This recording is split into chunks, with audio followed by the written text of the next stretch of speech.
Pemerintah kembali mempertimbangkan pemberian abolisi, amnesti, dan rehabilitasi bagi sejumlah pihak yang tersangkut perkara pidana. Menteri Koordinator Bidang Kumham IMIPAS Yusril Iza Mahendra mengatakan bahwa langkah ini merupakan kelanjutan dari kebijakan sebelumnya yang telah diberikan pada awal Agustus. Saat itu Presiden Prabowo Subianto telah memberikan amnesti dan abolisi kepada lebih dari 1.100 narapidana, termasuk mereka yang masih terlibat dalam proses persidangan. Dalam keterangannya di kantor Kemenko Kumham IMIPAS Jakarta pada Kamis 13 November, Yusril menerangkan bahwa masih terdapat sejumlah orang yang menunggu keputusan serupa. Banyaknya permohonan yang masuk membuat pemerintah merasa perlu menggelar rapat koordinasi lintas sektor. Setelah diberikan amnesti dan abolisi, masih terdapat sejumlah orang yang juga masih menunggu, ujar Yusril. Rapat koordinasi tersebut digelar hari ini untuk membahas secara menyeluruh rencana pemberian amnesti, abolisi, dan rehabilitasi gelombang berikutnya. Yusril menjelaskan bahwa kebijakan ini berpotensi mencakup berbagai pihak, mulai dari mereka yang berada dalam tahap penyelidikan, penyidikan, penuntutan, hingga yang tengah menjalani pidana.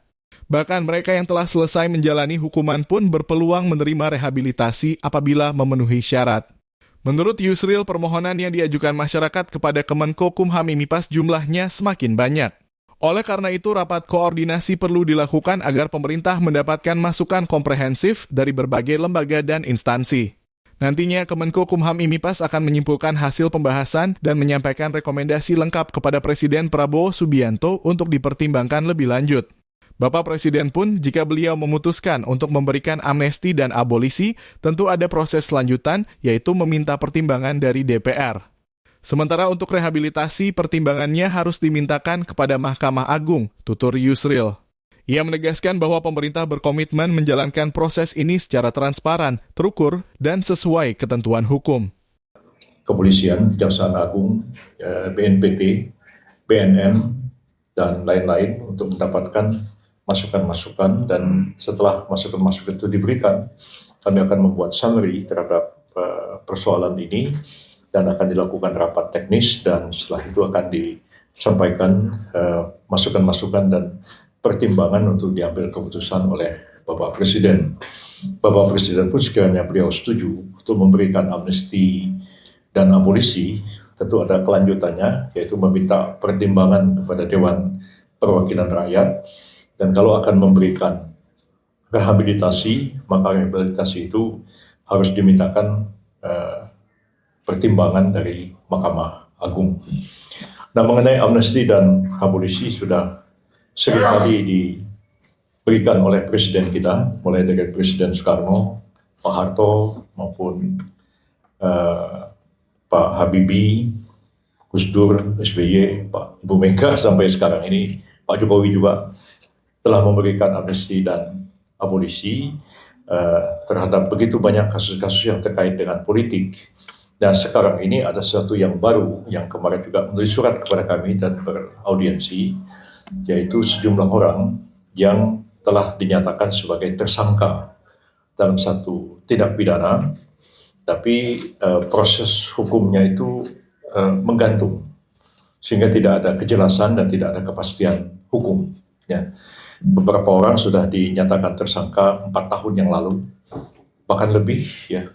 Bahkan ada yang sudah meninggal dunia dalam keadaan status sebagai tersangka.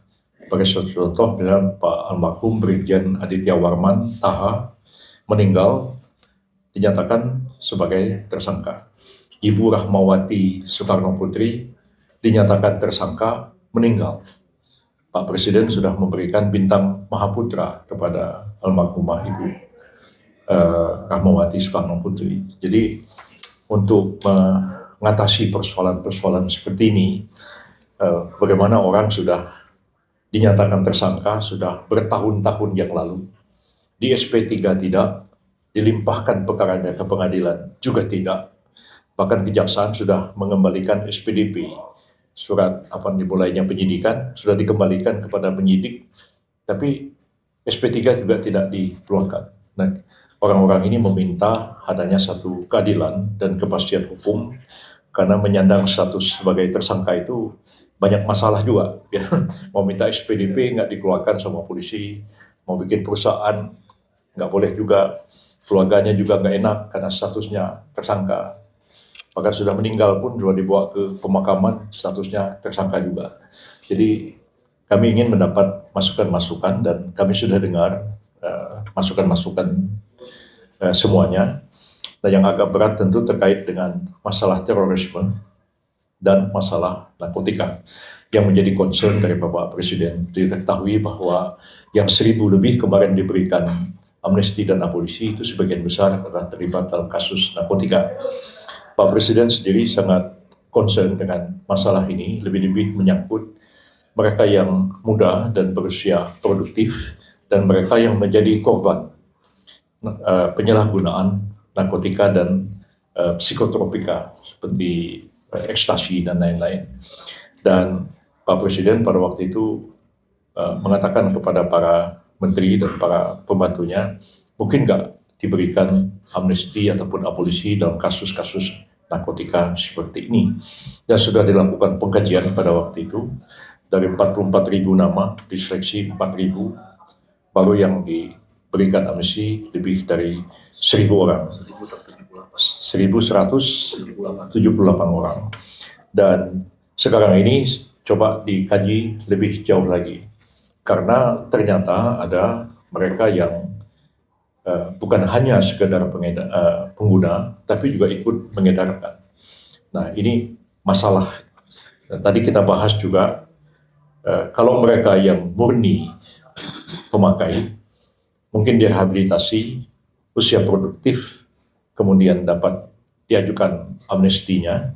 Tapi bagaimana kalau mereka pemakai yang mengedar juga? Nah, tadi sudah ada masukan-masukan, baik dari Kepala BNN, dari Kejaksaan Agung, dari Dirjen Pemasyarakatan, dari Dirjen AHU, dan lain-lain. Ada beberapa kriteria-kriteria yang mungkin saya belum bisa sebutkan secara detail di sini, tapi pada intinya terbuka kemungkinan juga untuk dapat diajukan amnesti terhadap mereka yang menggunakan, tapi mereka juga ikut terlibat dalam pengedaran, tapi tidak dalam umumnya tidak dalam skala yang besar dan tidak dalam satu jaringan narkotika yang besar. Itu bisa dipertimbangkan juga. Yang pada intinya adalah pertimbangannya adalah pertimbangan kemanusiaan dan pertimbangan menghargai usia yang produktif, selanjutnya direhabilitasi dan diberikan kesempatan kerja yang seluas-luasnya. Di samping itu juga akan mampu mengurangi kapasitas overkapasitas yang ada di berbagai lembaga pemasyarakatan di seluruh tanah air.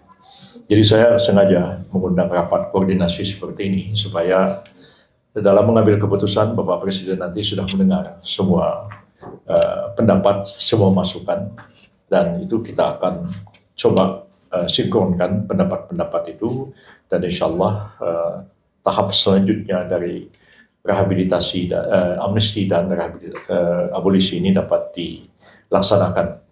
Begitu juga terhadap rehabilitasi. Ya. Menjadi pertanyaan juga yang tadi saya mesti bertanya para ahli hukum pidana dari Kejaksaan Agung dan lain-lain.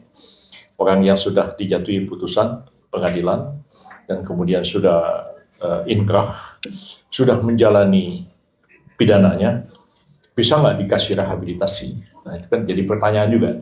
Dan kita tahu bahwa kemarin Presiden memberikan rehabilitasi kepada 2 orang guru di Sulawesi, yang kalau kita lihat pertimbangan hukumnya ya putusan pengadilan pada tingkat pertama itu free-spread bebas murni, tapi mengajukan kasasi jaksanya dan Mahkamah Agung menghukum 1 tahun penjara.